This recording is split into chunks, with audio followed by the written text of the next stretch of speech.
Hi, my name's Lynn Perron from Just Women Live. And this is my podcast, and I'm interviewing this amazing woman called Jules Baker. I met her fairly recently, but her story is so powerful. It's so interesting.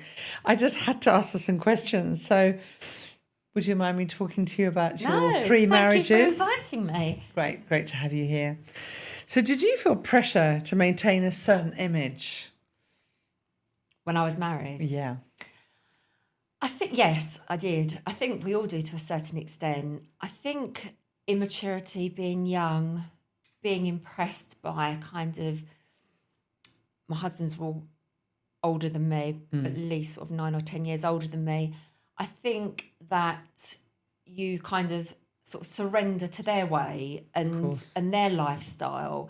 And whilst doing that, you lose yourself. You lose your own identity. And years of that, being somebody else to keep somebody else happy, suddenly you realise that you're so far. I was so far from the Jules I was, the carefree teenager and 20-something-year-old woman who just loved life and was so vivacious. Yeah. You feel this huge pressure to be kind of, you know, this good wife, and I just wasn't being true to myself. You had, I think it's out of your marriages, you had one quite abusive relationship. My first marriage was physically and mentally abusive. Yeah. It was awful. He was a lot older than you. And it really does make you shrink. I mean, I'm strong. I'd say I'm quite gutsy, gritty, and I was probably the most broken I've ever been by the end of that marriage. He really did break me, and it took a long time for me to kind of build myself back up to go out into the world and want a date again and just want another relationship. But you had children by your second husband. That's right, yeah. 2 daughters. Yeah. So I met my second husband, and he wasn't physically abusive. He was, however, I'd say quite verbally and emotionally, yeah. So it was the kind of mental abuse, which I think that thousands of women are living with. And they probably would say that they wouldn't class themselves as abused women. But yeah, no, he was. He really was. Had quite a nasty mouth. And it wasn't really until we had the baby and she was 9 months, 10 months, I kind of decided then that this marriage wasn't going to last. But you just feel so vulnerable, I think. Vulnerable and just such a failure to even admit it to my own mum and dad, you know, that the second marriage is not working. So I did stick at it until she was about 3. And then it got to the point where she was understanding and she could hear and she could understand how the way that we spoke to each other. And I thought, wasn't okay. This is not okay for a little girl to grow up and think that women can be spoken to like this. And there was just a toxic household. So that marriage ended, and I ended up being a single mum with a 3-year-old at 39. Goodness. Twice so you've got 1 or 2 children? Later on, my sister has got 3 children, and my eldest niece came to live with me as a teenager. So I've actually brought up 2 girls. Yeah. Lovely. So at what kind of turning point when you kind of realised that your life was a lie? When was it? It was after the second divorce, being a single mum. On your own? On my own, and just reflecting. I had a lot of time sat in night after night when the baby was in bed by myself, and it just gave me time to reflect, and I just realised that I'd lost myself along the way. And I'd lost, and I felt kind of sad for me. I thought back to the young, vivacious, confident woman I was, and I just felt like I was just miles away from her. And I worked on myself for a long time. What did you do? Well, it's kind of when I discovered meditation. I started off listening to podcasts. I'd never listened to podcasts. Yeah. And I started listening to podcasts, and then I found there was a lot. Dr. Jade Shetty.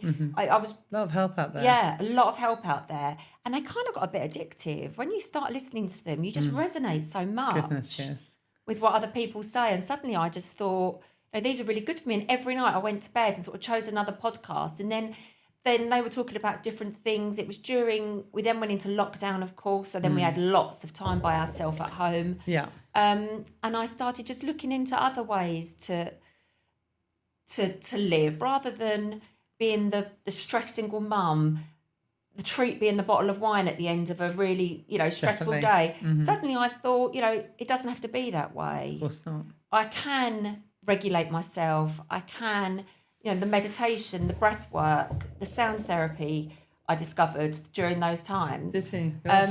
And then when we came out of lockdown and things were back to normal, I started attending sound baths and doing a lot more meditation. Quite regularly? Regularly, yeah.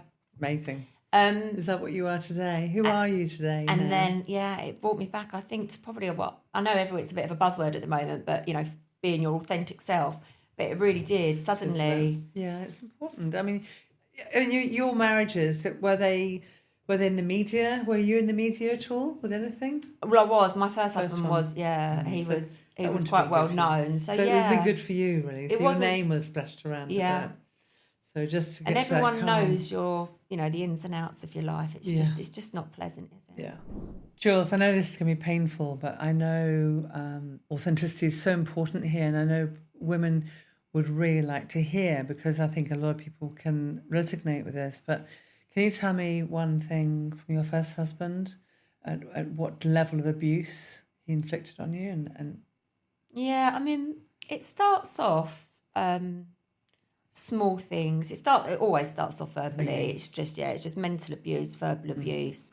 But in the end, just before I left, he bit my face in an argument, and he also dragged me by the hair off the sofa and was trying to drag me to the front door to get me out. And I left that night. I fled the house that night in London, yeah. I ran down the street. I got into a black cab. Fortunately, I had my flat that I'd had since I was single, and I didn't have any tenants in it at the time. And I just went back there, and I was so exhausted. I remember turning off the mobile phone, unplugging the home phone, and just literally slept for about 36 hours. gosh, Because I just, your nervous system is so shot. You're so dysregulated. You're in fight and flight. I mean, it's just exhausting. totally fight and flight. Exhausting living like that. But amazing that you had a safe place. Lucky. Other people don't have Lucky safe that places. I did, because a lot of ladies don't. Yeah. And your second husband? And my second husband was just very verbally abusive. I remember Verbal and one mental. that cuts deep was the baby. Our daughter was about 10 days old, and he'd gone to have the baby wet in the head drinks on a Sunday afternoon. He'd been out all day, and he got back at about 10 o'clock on the Sunday evening, and we had words. He was trying to pick the baby up, and he was drunk, and I was asking him not to, that he stunk a drink, and I didn't want him holding her. And I just scooped her up. I was breastfeeding her on the sofa, and I scooped her up and went to walk up the stairs to take her upstairs and put her back in her cot. And he shouted up the stairs, "Look at you, you fat ass, see you next Tuesday," as I was going up the stairs. And I was 10 days after giving birth. Yeah. And you're so vulnerable at that time, aren't you? And we have the baby blues So anyway. painful. It's such a so tough painful. time. It's a tipping point. And for then that. when your husband, the man that you kind of loved and trust and thought had your back, calls you just the most appalling names, and that was awful. That was kind of unforgivable. That was the beginning of the end of the marriage. I think that bet comment. It It hurt. The thing with all this you've had in your past, and all this amazing thoughts and learning how to look after yourself, and basically just be that person that is a survivor, like a warrior. I mean, you must have Absolutely. survived. You're like a surviving woman. So having that break between the second and the third would have been the best part of your life. Really that's- was, and really gave me a lot of time to work on myself. Yeah, absolutely. And to work out exactly what I wanted in a true partner, the qualities that I wanted and qualities I needed. I needed somebody who was kind, who was loving, who was still very strong and very masculine and very loving, Yeah. but also very kind and very understanding. And it's funny because when I met Mark, we both knew very quickly. I mean, we didn't say to each other, we knew, but now we laugh about it and we say we both knew very quickly that we were kind of each other's persons. Kindred Yeah, spirits. we absolutely were kindred spirits, soulmates. That's so good. Yeah, You just probably met each other in your past life. yeah, absolutely. I mean, we literally are just so similar in so many ways, and for a man, he is quite sort of emotionally intelligent, Great. and he's just so kind and loving and soft and so protective and strong. You know, it's a completely different marriage. And your girlfriends? Have you kept the same girlfriends? Yeah, I lost a few friends over the years. Yeah. I think. One does. Yeah, Shedding. one does. And also I think that because I've had quite a drama-fueled life, I think that when other people had young children and stuff, I think they just thought, oh, couldn't God, cope. yeah, I just can't. Every time she rings, there's another drama. She's running. like that. Yeah. And I think that Drama-rama. yeah. And unfortunately, but you know, my true friends stuck with me. Good. And I've still got school friends, girls from school that I'm still really excellent friends with. You've got so much to give. It's amazing. And All it's- that experience that you can give to other people. It'd be fantastic. Yeah, absolutely. And Can't I wait to hear think you. that being the mother of two girls, you know, my daughter and my niece that I brought up, I think it gives I feel like I'm a good role model for them. They see me in definitely. a really healthy, happy, loving relationship. They see me, I'm sort of hardworking, career driven, out there, starting my own business a while ago, get a complete change of career. I think that I'm kind of quite inspiring for my two girls Good. as well, which makes me feel, which is what it's all about. you Makes me feel good. proud. Yeah. Good. You've come a long way. Gosh, you'll be an amazing speaker at the next Just Women Live. Would you like to be one I'd of the love speakers to. in June? Yeah, absolutely. Fantastic. So what would you say to others? I'd say to others that I think that you need to find your authentic self and love yourself, because until you find yourself and really work on yourself and love yourself, and that doesn't mean a face pack and a bubble bath and a bottle of rosé. It means do some deep work. Look at yourself. Feel. Stop for a minute and just don't think, but feel. Is this really me? Am I living my true authentic life?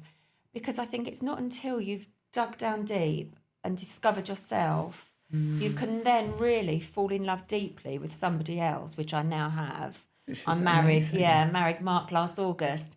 And it's like a breath of fresh air. I feel, you know, I'm happy, he's happy. In turn, the children are happy. It's a happy household. That's fabulous. And, you know, I've had a complete career change from corporate to now I've completely moved into the holistic modalities.